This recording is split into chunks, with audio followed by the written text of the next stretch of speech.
remember the MDH uncle, right? The king of spices? Because let's be real, what's Indian food without a dash of masala? What is even masala without cancer-causing pesticides? Cancer-causing pesticides? Hong Kong report says our desi spices cause cancer. And according to a Swiss NGO, Cerelac is not only a source of iron but also diabetes. While this study says your protein products are more toxic than healthy. But why are foreign countries banning our products?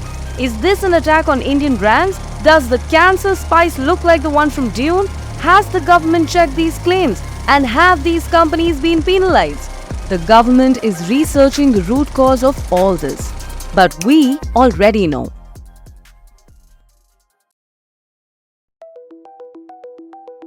In April, Hong Kong and Singapore banned the import of MDH and Everest spices, recalled them from the market, and advised its citizens not to consume them. Following this, United States, Australia and Nepal, even the Maldives, banned the sale of specific Indian spices. Now, I know our masalas are dhamakedar, but are we selling RDX or something? All this madness happened after Hong Kong found dangerous levels of a pesticide called ethylene oxide in these spices. Ethylene oxide is used to kill microbes and prevent spoilage.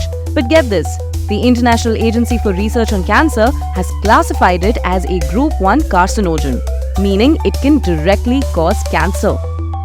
While the European Union has a no-tolerance policy, some nations allow it within limits. But the amounts found in Indian spices?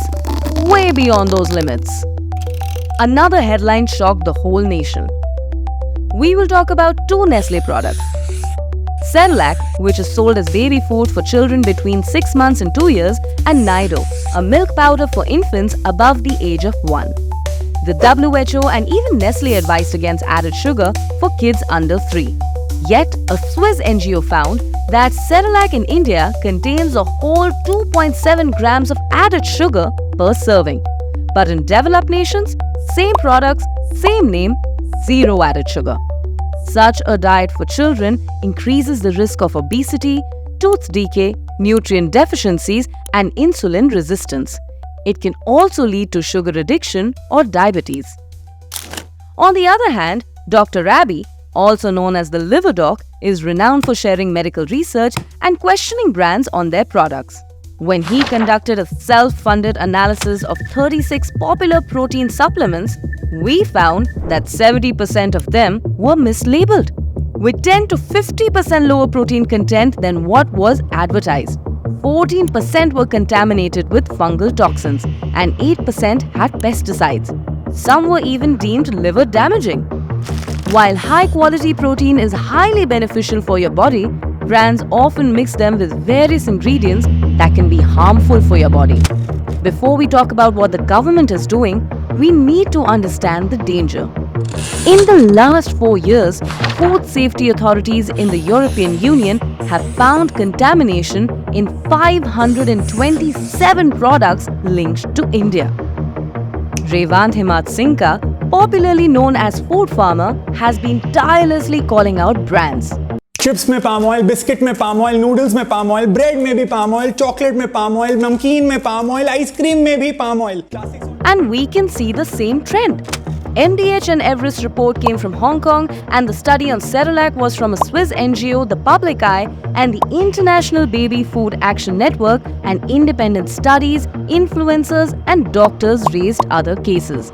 While there is silence from the Indian government, loose regulation and greed will allow companies to literally sell you toxins with a pretty label. India lacks limitations on the use of ethylene oxide, and peculiarly, the government testing found no traces of it. Spice brands deny baseless claims, even though independent research shows high amount of pesticide. On the flip side, despite WHO recommendations, Indian regulators allow added sugar in baby food. So Nestle India claims their sugar levels comply with local norms. The government has started cracking down on misleading marketing, but its response is painfully slow or non-existent. So sadly, the burden falls on you, the consumer. Our advice? Prioritize whole foods over packaged options. Carefully check nutrition labels and steer clear of added sugar. We'll be covering more such topics in the future, so do yourself a favor and hit that subscribe button.